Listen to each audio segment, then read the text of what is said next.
మోంతా తుపానుతో గుంటూరు జిల్లాలో వర్షాలు కురుస్తున్నాయి. లోతట్టు ప్రాంతాల ప్రజలను పునరావాస కేంద్రాలకు తరలించారు. పునరావాస కేంద్రాల బాధితులకు అందుతున్న సహాయ చర్యలను నగరపాలక సంస్థ కమిషనర్తో కలిసి కలెక్టర్ తమీం అన్సారియా పరిశీలించారు. ఎలాంటి ఆస్తి ప్రాణనష్టం లేకుండా తుపాను విపత్తు నుంచి బయటపడేందుకు అన్ని రకాల చర్యలు చేపట్టామంటున్న కలెక్టర్తో మా ప్రతినిధి వీరాంజనేయులు ముఖాముఖి.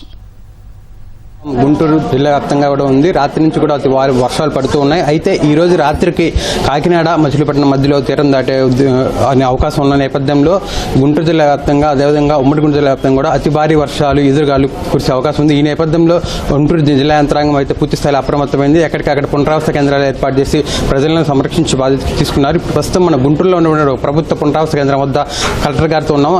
ఆమెను అడిగి మరింత సమాచారం తెలుసుకున్నాం. చెప్పండి, ఈ మొంతా తుఫాను సంబంధించి ఎలాంటి జాగ్రత్త చర్యలు తీసుకుంటున్నారు? ఏంటి అభిప్రాయం? ఈ మొంతా సైక్లోన్ని ఎదుర్కోవడానికి మనము గుంటూరు జిల్లాలో కలెక్టరేట్ అదేవిధంగా మండల్ లెవెల్లో మున్సిపల్ కార్పొరేషన్స్లో అన్ని చోట్ల కూడా కంట్రోల్ రూమ్ వేసి ఉన్నాము. అందరు ఆఫీసర్స్ని జిల్లా స్థాయి అధికారులని మండల్ లెవెల్కి పంపి లాస్ట్ 2 days నుంచి మండల్ లెవెల్ అక్కడే ఉండి అన్ని ప్రీ సైక్లోన్ యాక్టివిటీస్ చూస్తున్నారు. అదేవిధంగా మనకు ఒక 5 మండల్స్ ఎక్కువ ఎఫెక్ట్ అయ్యే 5 మండల్స్ ఉన్నాయి. దుగ్గిరాల, కొల్లిపర, తెనాలి, మంగళగిరి, తాడేపల్లి, తుళ్ళూరు. ఈ 6 మండల్స్లో ఎక్కువ వర్షం గాలి వస్తుంది అని మనకు ఫోర్కాస్ట్ ఉంది. కాబట్టి ఆ ఏరియాలో అదేవిధంగా త్రూ అవుట్ ద డిస్ట్రిక్ట్ కూడా మనకు ప్రభావం అనేది ఉంటుంది. కాబట్టి ఎంటైర్ జిల్లా యంత్రాంగాన్ని అప్రమత్తంగా ఉంచి ఉన్నాము. జిల్లా స్థాయి అధికారి నుంచి విలేజ్ స్థాయి అధికారి దాకా అలర్ట్లో ఉన్నారు. ఇప్పటికే ఒక 54 రిలీఫ్ సెంటర్స్ ని ఓపెన్ చేసి ఉన్నాము. 300 రిలీఫ్ సెంటర్స్ ని ఐడెంటిఫై చేసి ఉంచి ఉన్నాము. కావాలంటే అక్కడికి కూడా పీపుల్ ని షిఫ్ట్ చేయడానికి.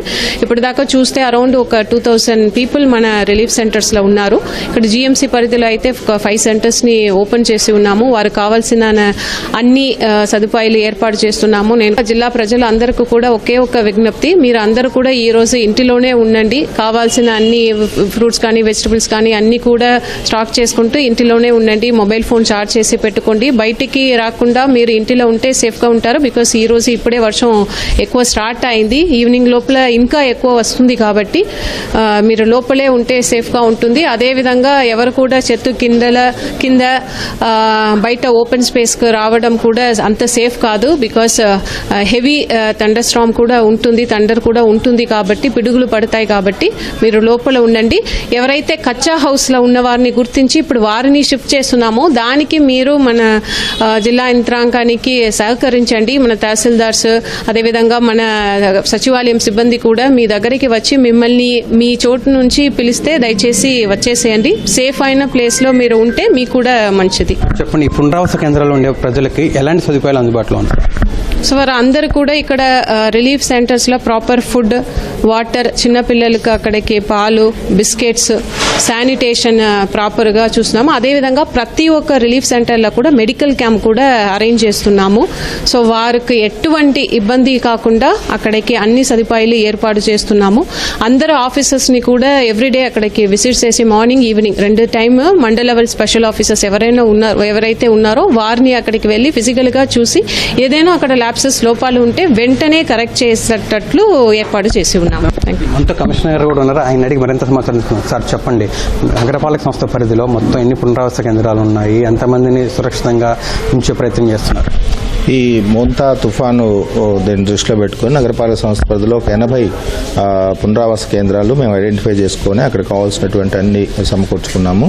ఇందులో ఒక 68 వరకు రాత్రి మొత్తం ఓపెన్ చేశాము. 7 వరకు రాత్రి వచ్చారు. 7 సెంటర్స్లో దాదాపు 202 వరకు. ఇప్పుడు ఒక 2 మళ్ళీ ఓపెన్ అయినాయి. దాదాపు 300 మంది ఈరోజు బ్రేక్ఫాస్ట్ తీసుకుంటున్నారు. ఇది మేమేంటంటే ఈ 12 ప్రాంతాలు ఏవైతే ఉన్నాయో ఆ 12 ప్రాంతాల్లో కూడా ఫోర్స్ఫుల్గా కూడా మనం అక్కడ షిఫ్ట్ చేసే పరిస్థితులు కూడా వస్తాయి. ఎందుకంటే వాళ్ళు ఎవరైనా కొంత భీష్మించి కూర్చున్నా చేయాలి, కంపల్సరీ చేయాల్సింది లో లయింగ్ ఏరియాస్ బాగా.